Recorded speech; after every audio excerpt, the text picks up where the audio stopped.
Welcome back to the channel. This is Trading Storm and you are watching second part of What If Naruto Became Kyuubi's Heir. If you enjoyed this video, please like, share and subscribe to the channel. Now wasting no more time, let's start the story.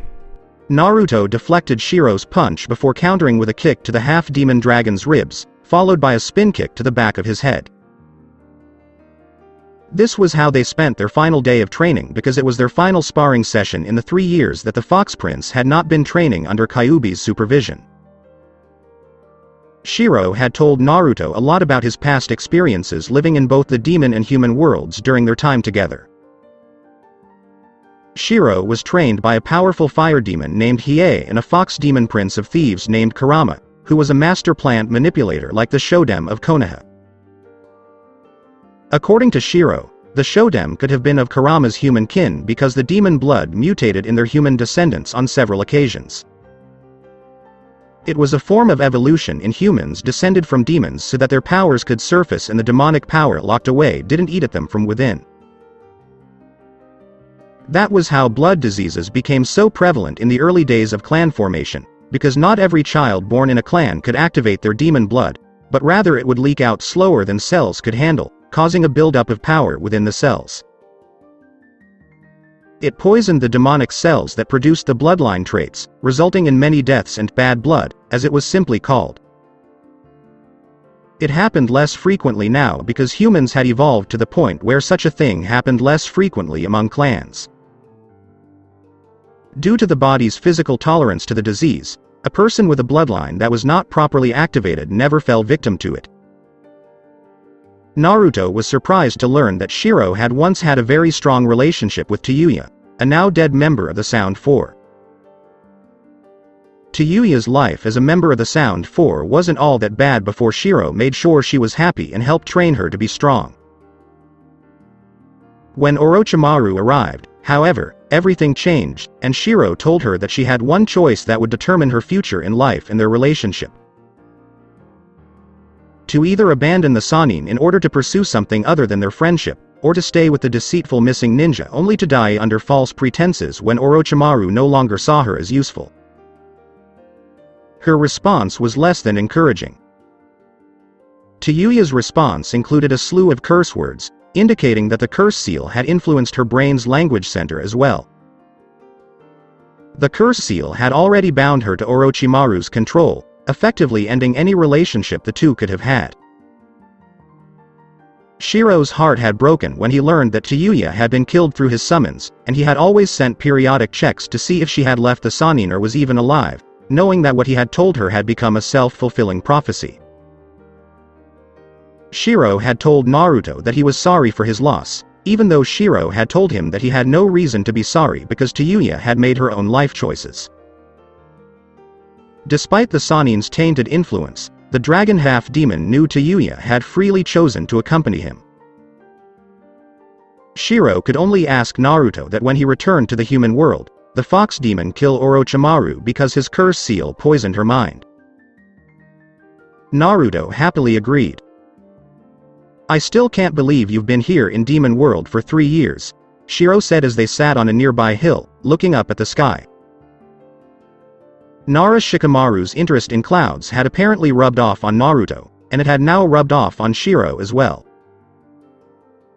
"I find that time passes much faster when you're having fun with a friend, whether it's in Demon World or Human World," Naruto admitted, knowing how cheesy it sounded despite being true. "Indeed. To be honest, Naruto, if I could, I would go with you, but when my father passed away, I was bound to fulfill my duties as his rightful heir to the dragon throne. The only reason it doesn't apply to you is because your father is still technically alive, albeit he's alive inside of you, but I think it's beside the point," Shiro said as he stood up, followed by Naruto, who looked at his friend with. "You have more to tell me, but you're hesitant to do so." "Why?" said Naruto, slightly concerned about what his friend would say. "Naruto, I want you to understand the implications of being a long-lasting demon lord, as you are technically immortal barring death at the hands of another. When you decide to settle down with the special someone, you must treasure her as if she contained your very soul, your very reason for being, and protect her with everything you have. When you mate with a woman you love, she will become a demon like you and will follow the same rules as you in terms of immortality. Humans in Konoha and elsewhere, on the other hand, are not so fortunate to be endowed with the ability to live as long as a god. One day, they, like the people around them, will die, and as they die one by one, you will feel pain in your heart, Shiro said, wanting Naruto to be aware of this important fact. Father has reminded me of this fact on several occasions, and I have come to terms with the fact that I will outlive everyone I ever knew when I was human. However, as long as I have the memories of them in my heart when they pass on, I know they will never truly be lost to me, said Naruto, who had spoken to his father about it several times over the past 3 years while his body slept and had painfully accepted this knowledge before shoving it in the back into the dark corner of his mind. Shiro nodded before they both returned. Konoha human world.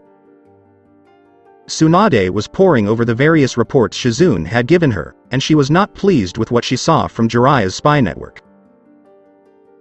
It had been nearly 3 years since the failed retrieval mission, and Orochimaru had been busy molding Sasuke into his new vessel to use in knowing all the jutsus in the world. Of course, those old fools would never admit they were wrong and only stated that, had the demon brat not made Sasuke feel inferior, the boy would not have left under false beliefs, which meant they blamed Naruto for the Uchiha's faults, as if Naruto had anything to do with the Uchiha's defection, and if he did, it was because the spoiled boy wanted Naruto dead to gain the forbidden form of the Sharingan that Itachi. Tsunade had never liked the Uchihas as a child because they walked around all snobbish, as if they were the greatest clan in the world and all those compared to their Sharingan were weak or inferior to them. If there was a bloodline out there in the world that was equal or had surpassed the Sharingan, Tsunade had no doubt that the Uchiha clan would have done one of two horrible things. Marry into it or destroy it so that no one can be better than you. Silently, the fifth Hokage felt Itachi had done Konoha a long overdue service since she learned that many of the Uchiha were opposed to Naruto being alive at all, and she suspected it wasn't just because of the Kyuubi sealed inside of him, but with nearly all of the clan dead, Itachi with Akatsuki, and Sasuke with Orochimaru, she'd never know. She doubted the council was aware of such a hidden reason behind the Uchiha's hatred for her little brother, and if they were, they had no intention of telling her. They were most likely doing it to spite her because she didn't believe in their policies for their own needs and their hatred for the boy. It was unknown who they were or what they looked like, but they were thought to be nearly as infamous, if not more so, than the demon hunting organization. All that was known was that they moved through the shadows and mist, receiving orders from someone who was rumored to be their leader, but that person was an unknown at the time, and would have to be for a little while longer. The three individuals all wore plain black cloaks with no symbols or designs on them to signify themselves as an organization, but clearly acted as if they were, hence the rumor of a shadowy fourth member and leader. The first one to be identified of the group wielded a large sword with a metal mask covering the lower half of his face from the nose on down, with the hood covering the remaining half. The second wore a hunter mask and had a soft voice that was said to rival an angel's before you fell in a bloody heap of flesh. This figure was just as lethal as the first, if not more so, as the individual would kill you before you even knew you were dead, and at the hands of the two kodachis he or she used.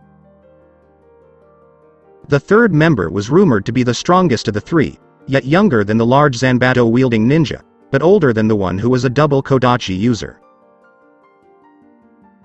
This fearsome warrior was the silent of the three, had no visible weapon to speak of, but was still considered deadly nonetheless, and never spoke a word around anyone around him. If he or she did, it was too muffled to determine the gender, but they all went by obvious nicknames they gave each other to identify one another, so they never had to go by their real ones during actual combat, as if revealing such knowledge was nothing more than a death sentence. One was known as the Demon Ghost, the second soft-spoken individual was known as the Black Angel, and the third quiet individual was known as the Sins of Mankind. Tsunade, how did you know? Tsunade knew this because Jiraiya's spy network had discovered that both Akatsuki and Orochimaru had attempted to recruit them for their respective causes. Tsunade knew this apart from Jiraiya's spy network because one of Orochimaru's messengers was a root member under Danzo's command. Of course, Danzo had strongly denied any involvement in the matter, claiming that the group had been disbanded for years and that the deceased shinobi had joined the Sannin to be of service to someone. With no evidence to contradict the crippled man's words, Tsunade doubted that it would make much of a difference unless the man was alive, confessing his guts in front of them, and pointing the finger at Danzo. What was more pressing was that Danzo and the council wanted Tsunade to send a team to do what Orochimaru or Akatsuki couldn't do by recruiting this group to the Leaf Village. They believed that such power would not only keep Konoha's enemies at bay, but it would also sway Sasuke back to Konoha for the power he was seeking to kill Itachi. Those idiots are going to be the end of this village if something isn't done soon, Tsunade thought, letting out a frustrated sigh and wishing for some sort of assistance, whether intentional or not, to help her in this time of need. A boy with short dark hair and an angelic face sneezed a little at a simple ramen stand, knowing that someone was talking about him and possibly two others. "Are you all right, sir?" Ayame inquired, hoping that this handsome young man hadn't caught a cold. "Oh, it must be someone talking about me," Haku said, his smile making the girl blush slightly from the effect it had on her before she unconsciously took the money he gave to pay for his meal as he left. "Are you flirting with women again?" Zabuza said as Haku entered the dark alley and donned his cloak and mask once more. "Would you like me to flirt with other men, Zabuza-san?" "Maybe." "With you?" Haku knew it was always fun to poke fun at the man when it came to their previous relationship. "Stop talking. I'm as straight as Kimimaro as albino, now quit messing with me or I'll ram my sword down your throat," said Zabuza before the two left to meet with the aforementioned albino, who was currently looking through the Hokage archives for any dirt on the council he could give Naruto later for leverage if he needed it. Along with Kimimaro, the albino shinobi had taken a plethora of documents and stored them all away in storage scrolls, each document dating the council's actions since the late third Hokage was reinstated, including secret meetings involving Naruto's fate the day after the sealing, decisions involving him being denied his inheritance, which led to him being in the orphanage for a few years before being kicked out, and secret meetings the main council had with the citizen. "The fools dare to try to destroy my master. I'll give this to Naruto-sama when he returns and let him decide what to do with these power-hungry morons who dare to challenge a future king of all demons," thought Kimimaro before noticing the third Hokage's journal piled on top of several papers that were clearly intended to keep the tiny book hidden should anyone ever enter the room. "Did you find anything useful?" said Zabuza as he and Haku emerged from the ice mirror formed by the boy to enter the room. "Yes, and perhaps more. I wish Naruto-sama could see what I've discovered before I can truly appreciate my efforts in providing him with the information he seeks. I understand from the last Fox summons that came to us 2 weeks ago that he is returning soon and wishes to know about our progress with Akatsuki," said Kimimaro, knowing that the organization had been a thorn in his master's side that needed to be slain before going after Orochimaru and the Uchiha puppet. "If you've got everything, let's get out of here before we're all discovered and a bounty is placed on our heads or something. We could easily take on this entire nest of arrogant weaklings, but Naruto doesn't want that to happen just yet," Zabuza said, sensing people approaching from the corridor outside the room. "I want them to know, Zabuza-san, that someone was here and that someone knows their dirty little secrets." "I think Naruto-sama would agree because if this information ever got out, it would cause the village to lose face with its allies," Kimimaro said cruelly behind his hood before tripping the alarm meant for an intruder in the Hokage tower. "The only thing they need to and should fear more than Kami is Naruto when he returns," Zabuza said before all three entered the mirror and vanished without a trace. Office of the Hokage. "What do you mean someone stole from our archives restricted area?" An enraged Tsunade smashed one of the two Anbu through a wall with her fist. When we arrived to investigate Hokage-sama, we discovered that the alarm had been purposefully tripped, as if to rub it in our faces that they stole from right under our noses, said the last Anbu shinobi standing to give the report. Find out what they stole, who they stole it from, and do it quickly. Tsunade glared at the Anbu, who bowed and walked away in a puff of smoke. Are you thinking the same thing I am? Jiraiya said, opening the window, having heard the entire conversation between her and the one Anbu who was sent through the wall to the hospital for treatment. What the hell have you been doing? Tsunade decided to vent her rage on Jiraiya because he had been unable to find any information about Naruto or the mysterious three shinobi who had been causing havoc throughout the elemental countries. What are your thoughts? I've been trying to do my job in gathering the information that you keep demanding I try to get for you when I keep telling you it's impossible, Jiraiya said, slightly annoyed at Tsunade's insistence on bringing Naruto back, even though they knew he was in Demon World. It's been nearly 3 years since he left, damn it. Surely you and your blasted spy network learned something about Naruto or those strange 3 ninja running around. Tsunade was irritated that her most valuable and trusted asset in Konoha wasn't having a good day. I've been looking for any sign of Naruto, but you know as well as I do that when it comes to training, Naruto will do whatever it takes to get stronger, even if that means avoiding all human contact. Tsunade, I know you want him back in your arms, never to be let go again, but even if he did, I doubt he would want to be held in your embrace. Eye on the hand, said Jiraiya, only to be punched out the window by the woman, who knew exactly what Jiraiya was talking about. You filthy pervert, Tsunade said before returning to her paperwork, much to her surprise at how large it was. From Demon World. I guess this is goodbye for now, Shiro said, holding out his hand, which Naruto took without hesitation, knowing that the Fox Prince would not return to Demon Land for many years.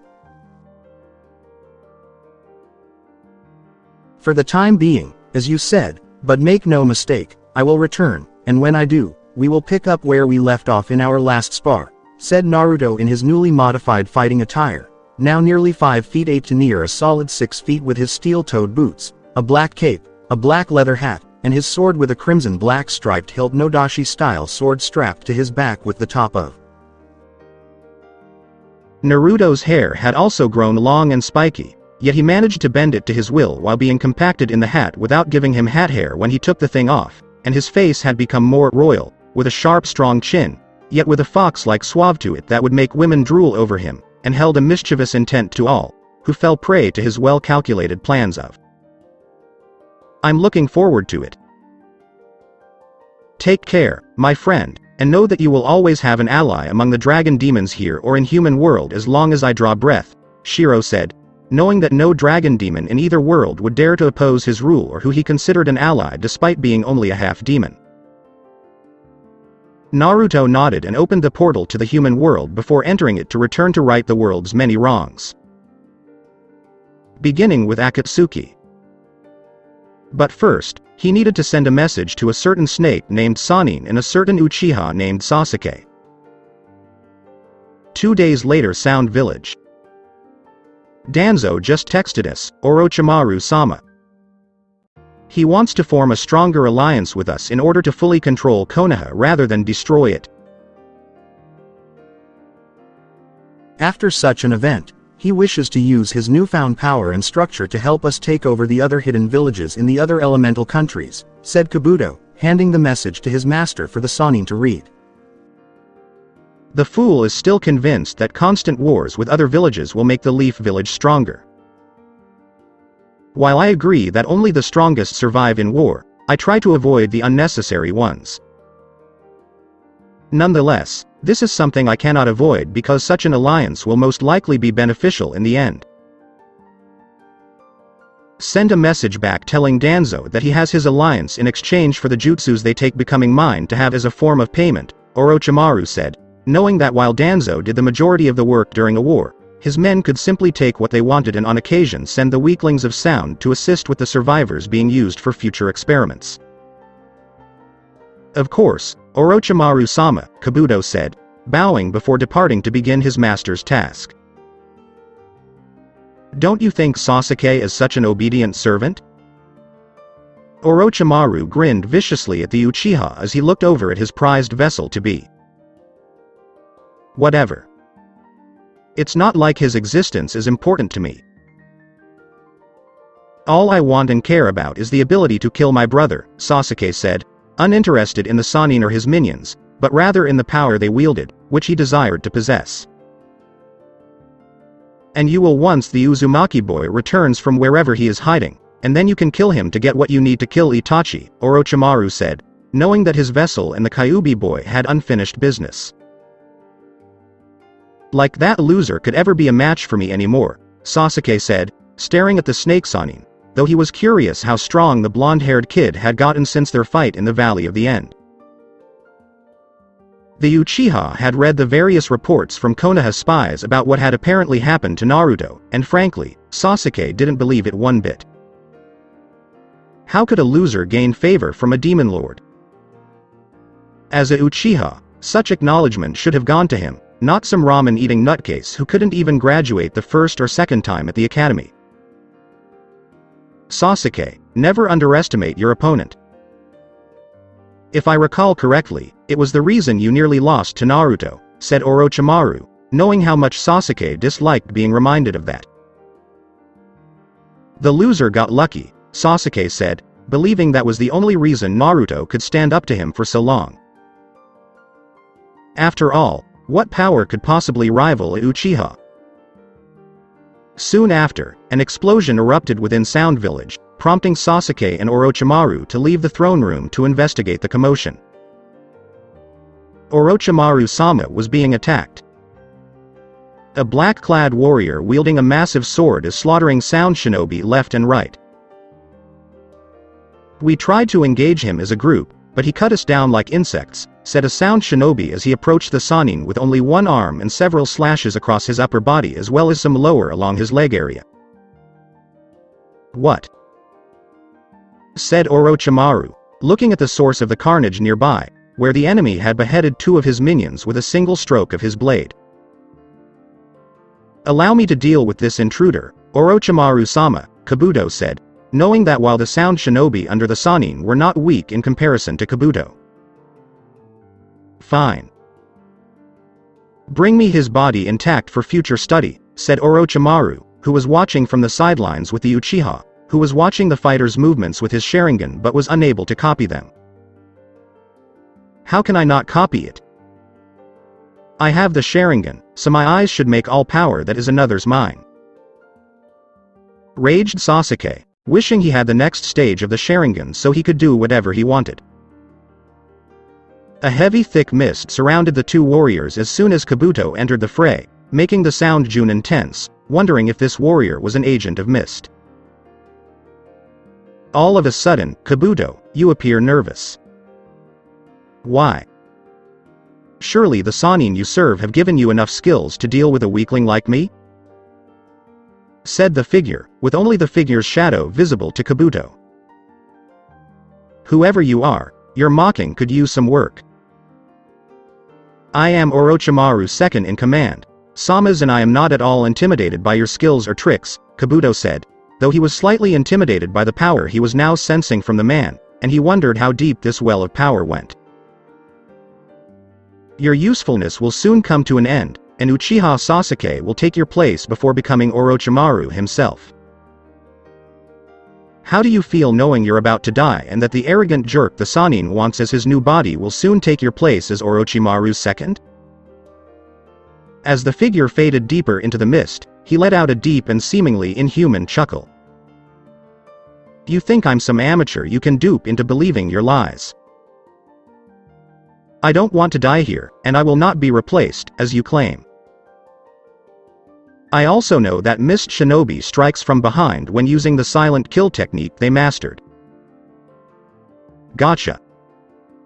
Sensing someone behind him, Kabuto used his chakra scalpels to strike from behind, only to find nothing but mist before him and no sign of his foe.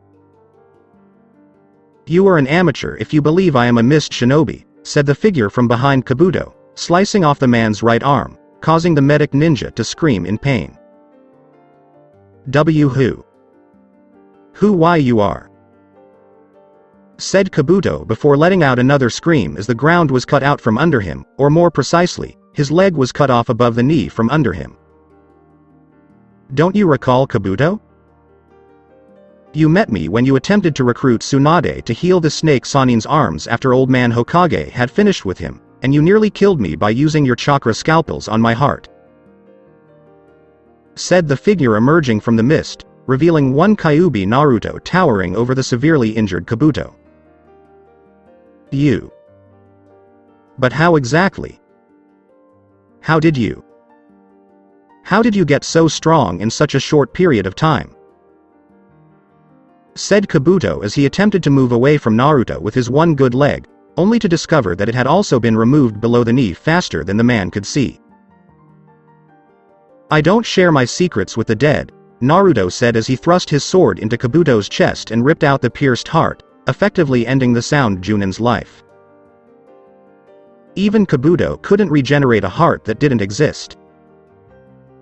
The mist had cleared enough for Orochimaru and Sasuke to see Kabuto's life end right before their eyes, shocking the two of them to no end.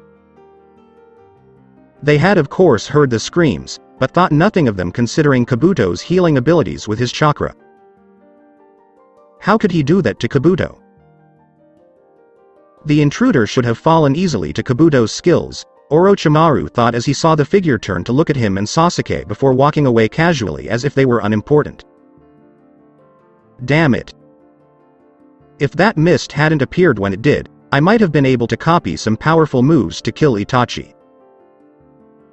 How did that mist even come into existence when Kabuto fought him? Scowled Sasuke, enraged at this warrior who had all this power and had basically manhandled Kabuto like he was a weak genin. "Do you want me to kill him for you, Orochimaru?"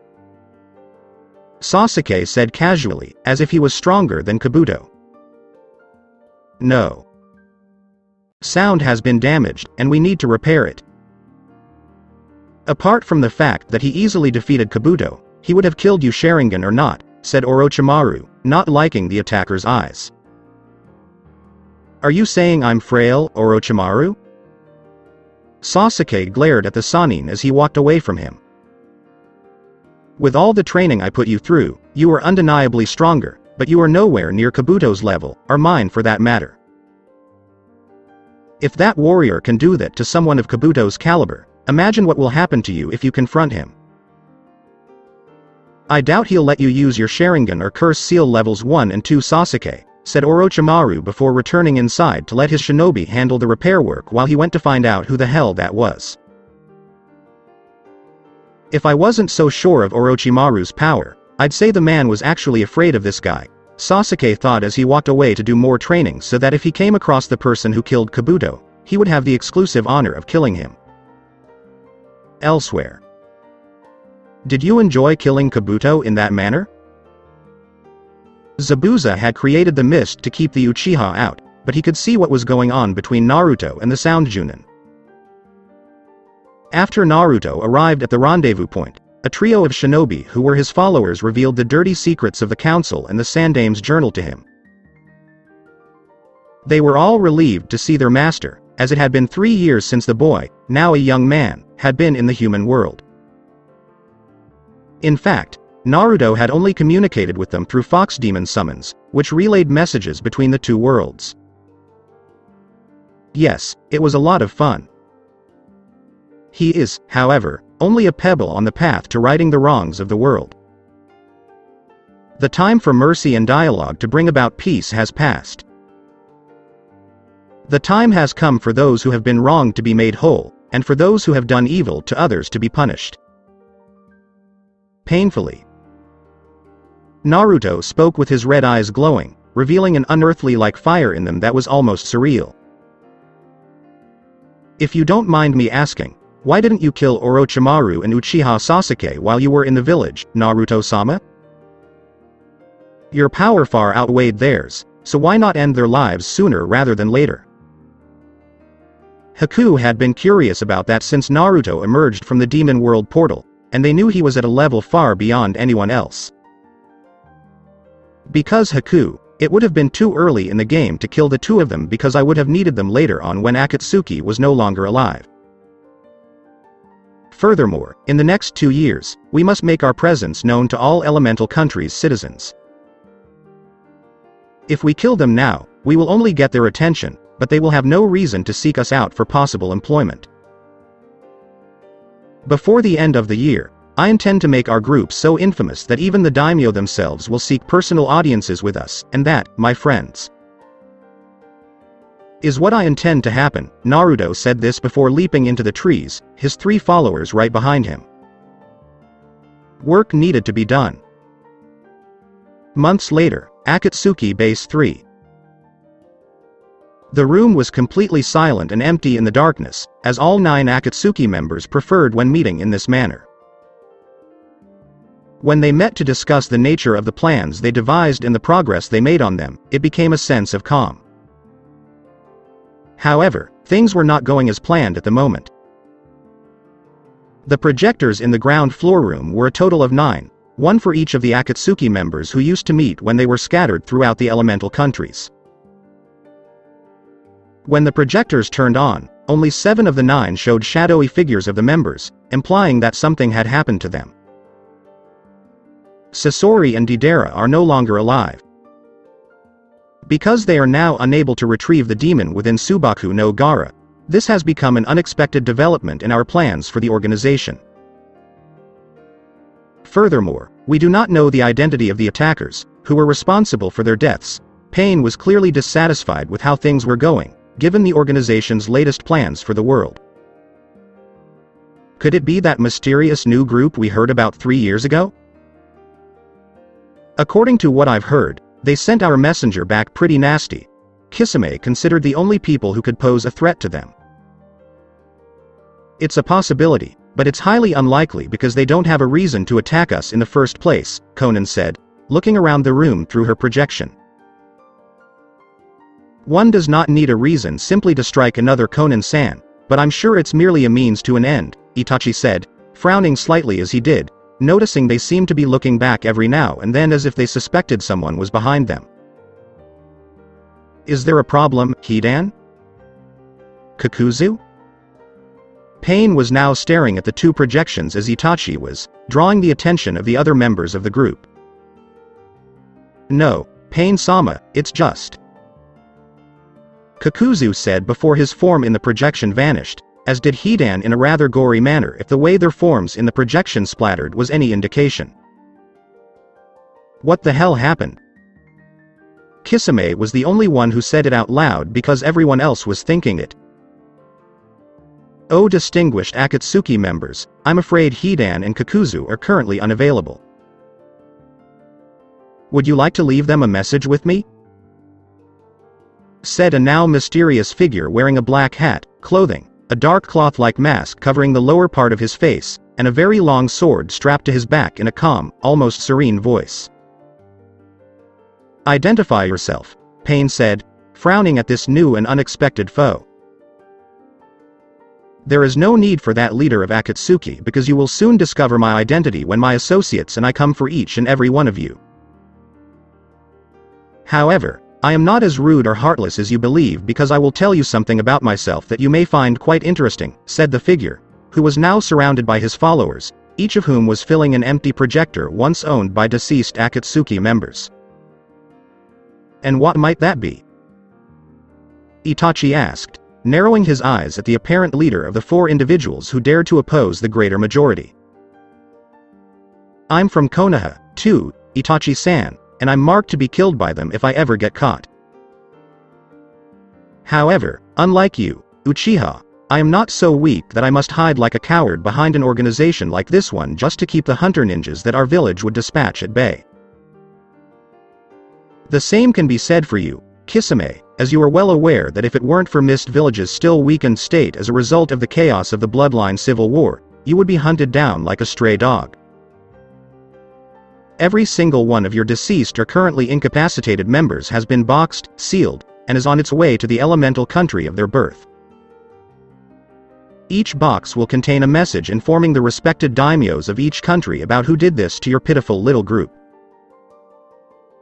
I want you to know that I killed Orochimaru's right-hand man, Kabuto, and that I will be held accountable for your organization's demise.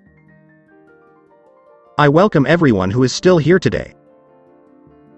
To your worst nightmare, said the figure, whose eyes had turned an unsettling red before he and the other two figures with him vanished from their respective projectors.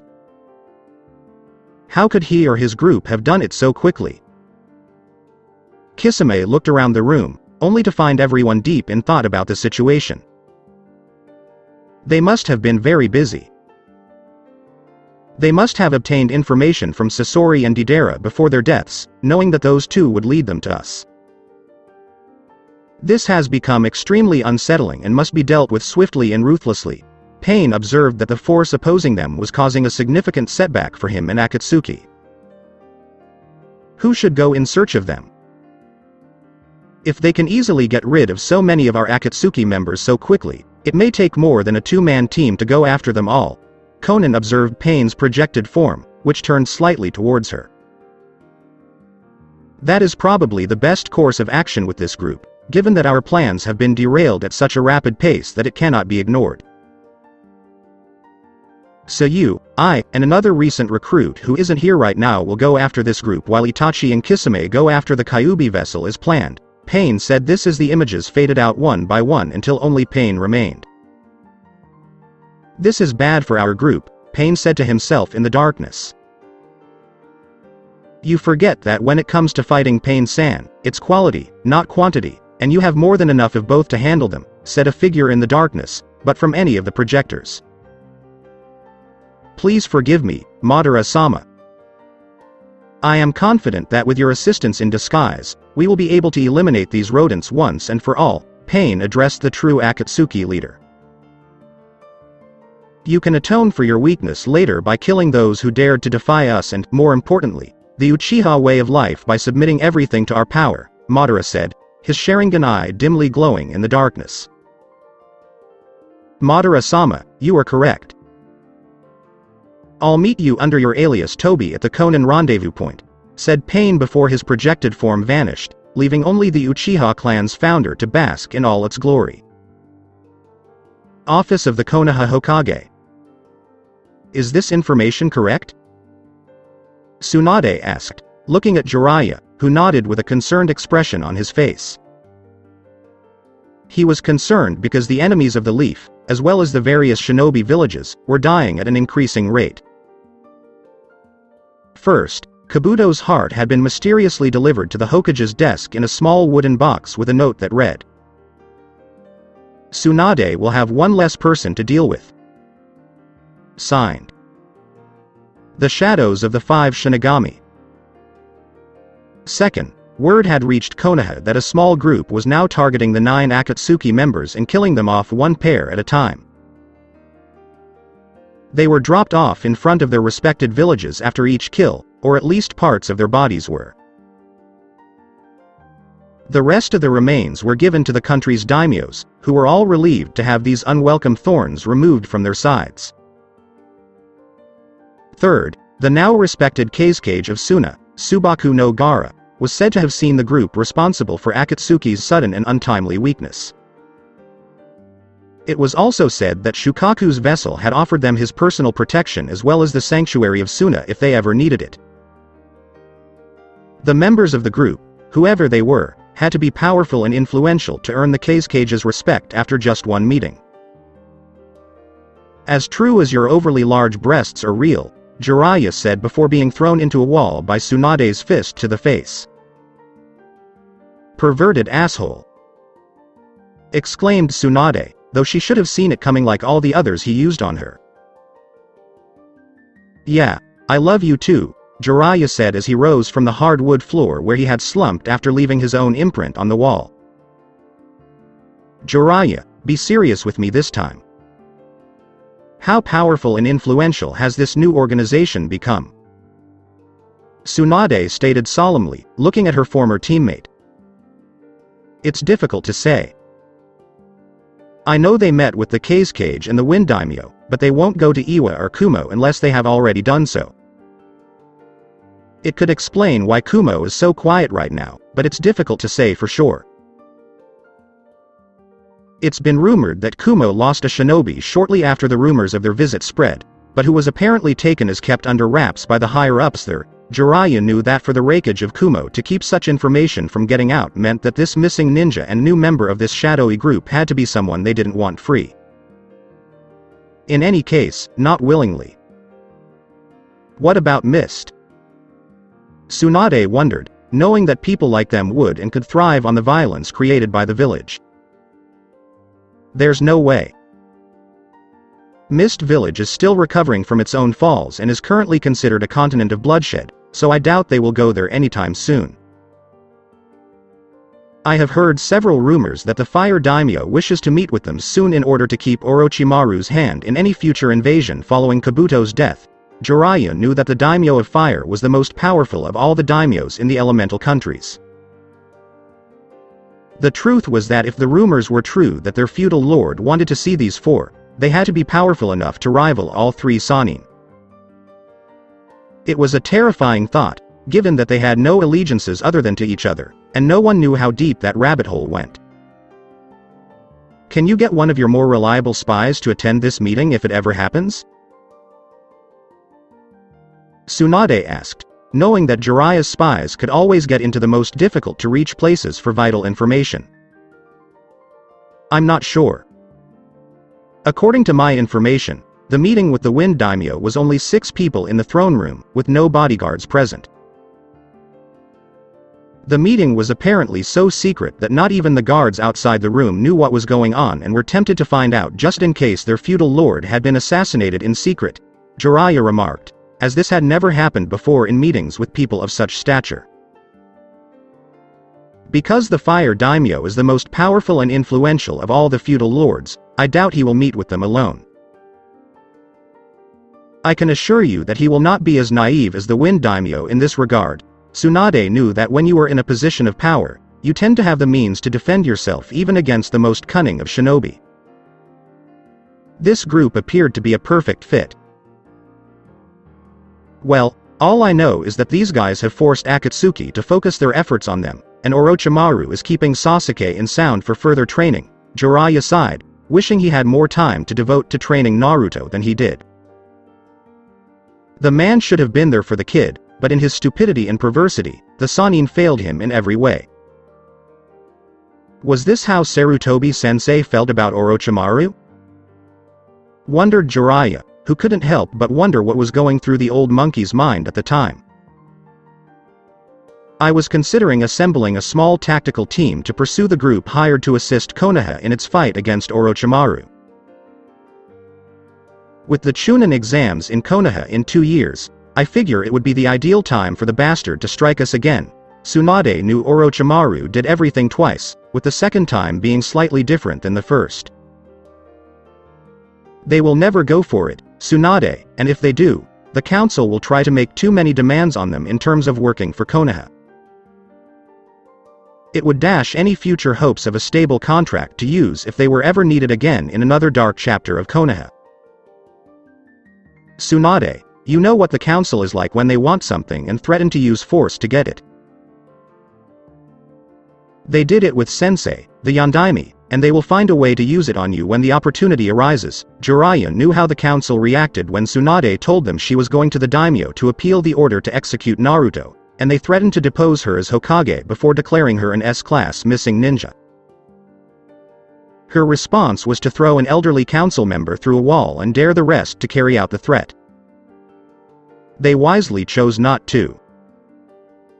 I still have nothing to lose and need all the assistance I can get.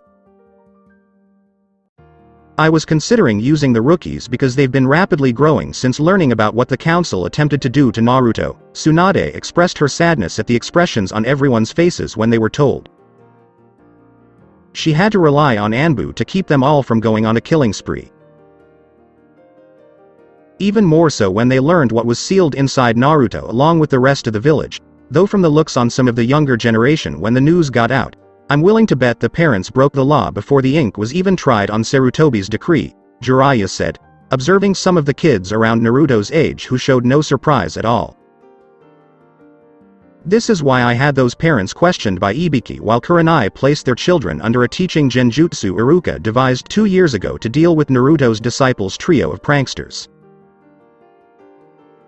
It makes them all believe they should go home to learn something taught at school that day and is typically used on the class's most misbehaving members. Tsunade smirked at Iruka's suggestion, only to see the trio recover and prank the poor man by planting a super fudge-packed brownie right on his seat before he sat back down. It didn't help that Shizune had just opened the door to speak with Iruka when he sat back up from sitting down, causing the medic shinobi to see what appeared to be a full-grown man and Chunin teacher losing control of his bowls, putting the teacher in an embarrassing position looking like he had literally crapped right through his pants. The Konohamaru Corps were, predictably, sick for the next few days, most likely to avoid Iruka's wrath because he knew, or suspected it was them. What did you learn from them? Jiraiya asked, knowing that the council was the only people who knew about the Kyuubi in Naruto.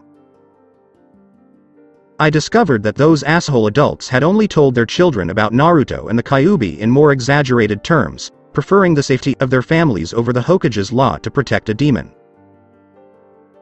I made sure Anko had a go at them after that for good measure, just to teach them all a lesson before I executed them for breaking it in the first place. The council attempted to argue that because the law was now null and void, so should their punishment. I, on the other hand, contended that because they broke the law while it was still in effect, the punishment of death was mandatory, regardless of their protests. Tsunade knew the council had done this before with the Sandaime, but only with various other loophole laws when her little brother was attacked.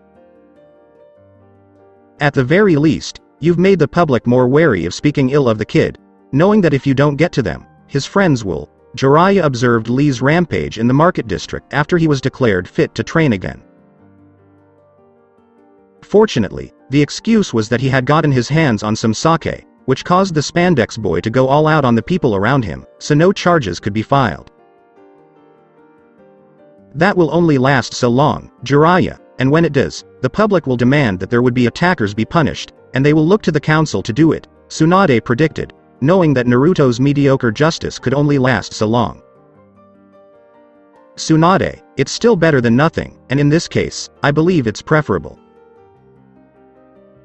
Anyway, get that small group of people together, and when you think you're ready, I'll round them up for the mission. Jiraiya jumped out the window, ignoring the now yelling Hokage to use the door like a normal person. Sometimes the woman considered replacing the windows with solid walls and casting a genjutsu to make it appear as if they were windows in order to stop Jiraiya from doing so. Capital of Fire Country nighttime 2 weeks later. I've never been to Fire Country before, or at least its capital where the Fire Daimyo resides, said Ni Yugito, peering through the curtains of their hotel room on the higher-up floors meant for the more expensive customers who had snuck in so as not to alert anyone to their presence in the capital. The former Kumo shinobi and demon vessel of the Nibi cat demon would be eternally grateful to this gang of rogue shinobi who rescued her in her former village, where she felt her safety could no longer be guaranteed. People in Kumo had always tried to harm the young woman since she was a child, but the Raikage, who was her legal guardian, had always stopped them. However, it wasn't until recently that the Kumo Council decided Yugito had lived long enough for their tastes and, apparently, in their minds, the Raikage's amusement. Due to the cat demon's chakra running through her coils, the council's oh-so-honorable members had come together and ordered that she either be executed or used to breed a new bloodline for future use of the village. Fortunately, despite having his hands tied behind his back in the matter, the Raikage was able to persuade them to let Yugito decide her fate. Because it would be her last true act of free will, the council didn't seem to mind, and Yugito knew that no matter what she chose, the council would win in the end. That was, of course, before they arrived. Yugito had only recently heard of them as rumors spread through the shadows of the shinobi world, and she herself dismissed them as a myth. She was mistaken again when she later heard rumors of a large portion of Akatsuki being eliminated by their hands, freeing her from their potential capture, and again when all four of them entered the meeting room. Several Anbu had attempted to stop them, but had been severely beaten or crippled into submission before falling at their feet.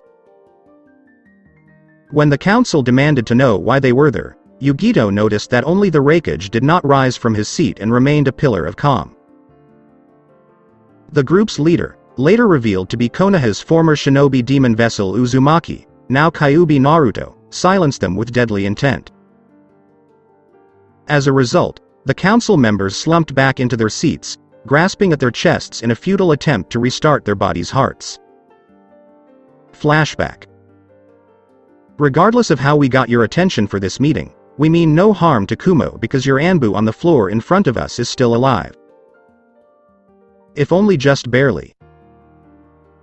We've come to take Ni Yugito away from Kumo after learning what this place intends to do with her that we don't believe you have the right to do.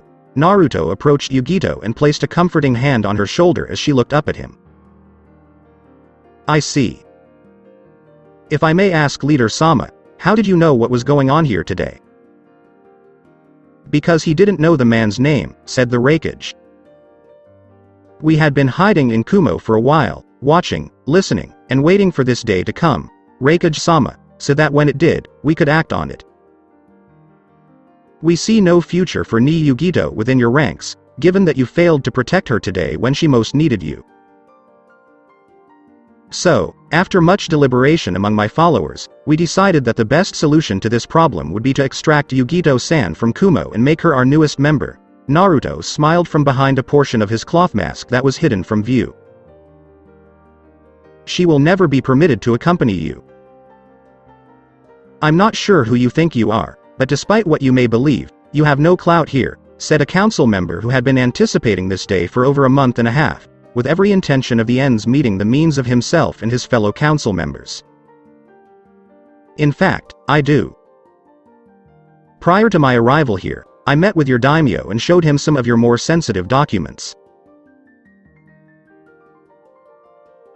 You see, I know the truth about what happened in Konoha 13 years ago during that incident with your so-called ambassador, when the council purposefully withheld this information from both the daimyo and the Raikage himself. Naruto tossed a scroll to the Raikage, who easily caught it before opening it and reading the contents while the council members began to sweat nervously.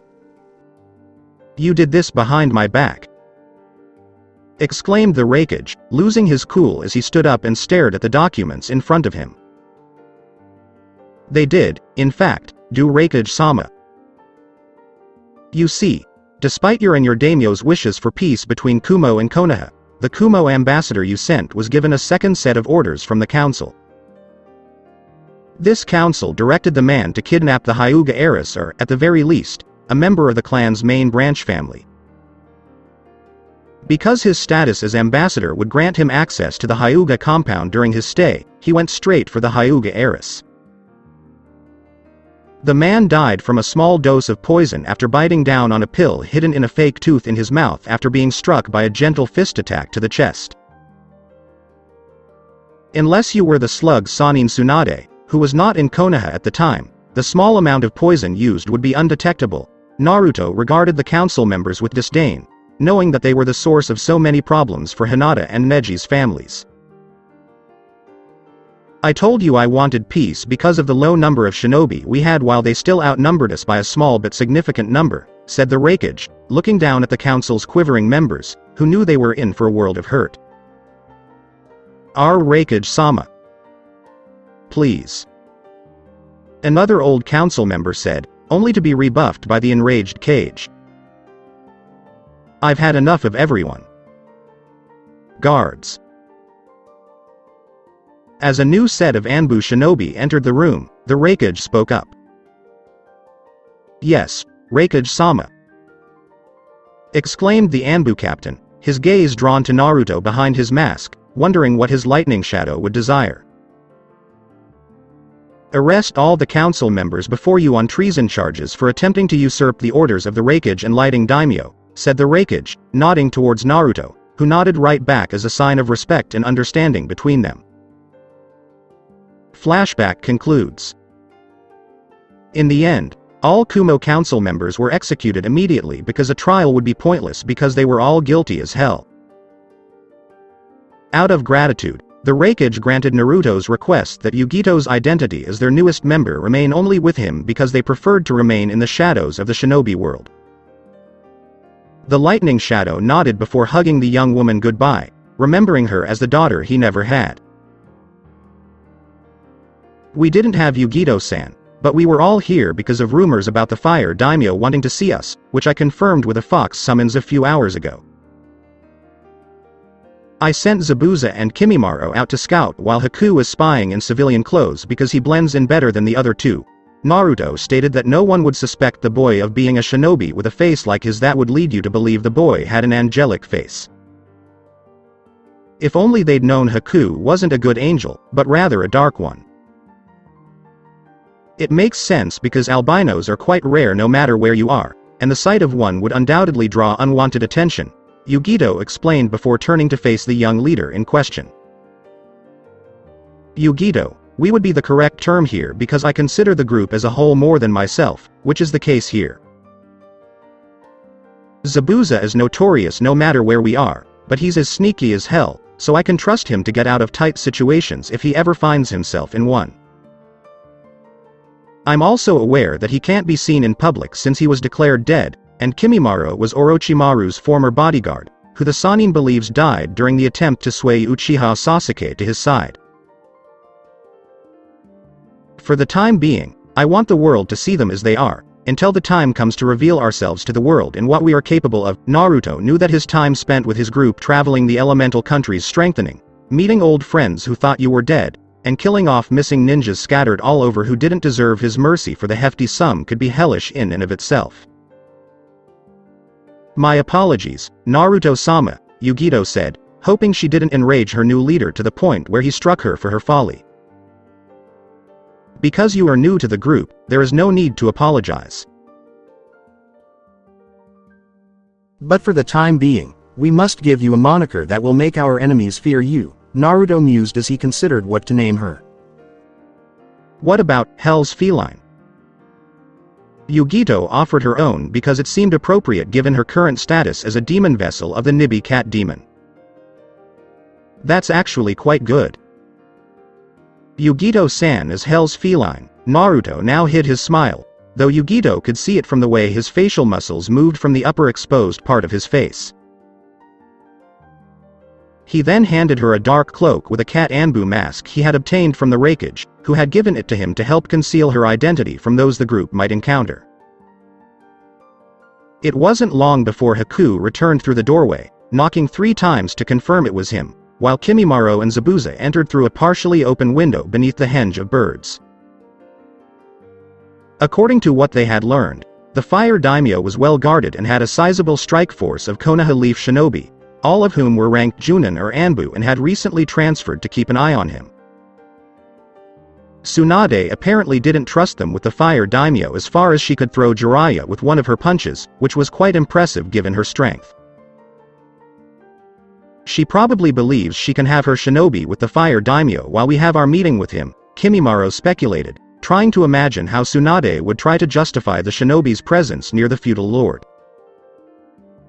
That's what I want you, Zabuza, and Haku to do tomorrow while I and Yugito-san talk to the Fire Daimyo about some political issues that need to be brought to his attention. Just disable them, but no killing unless absolutely necessary. Naruto reasoned that sending the shinobi to the hospital rather than the morgue would make a better impression on the old hag. Granted, they'd most likely be placed in the hospital wing for those in critical condition, but it wasn't in a body bag for Tsunade to inspect back in Konoha. Yes, Naruto-sama, said the 3 former water country-born shinobi before deciding it was time to sleep because it was getting late. So that's it for today. I hope you guys enjoyed it. Don't forget to like, share and subscribe to the channel for more awesome stories like this. Thank you. See you all in my next video.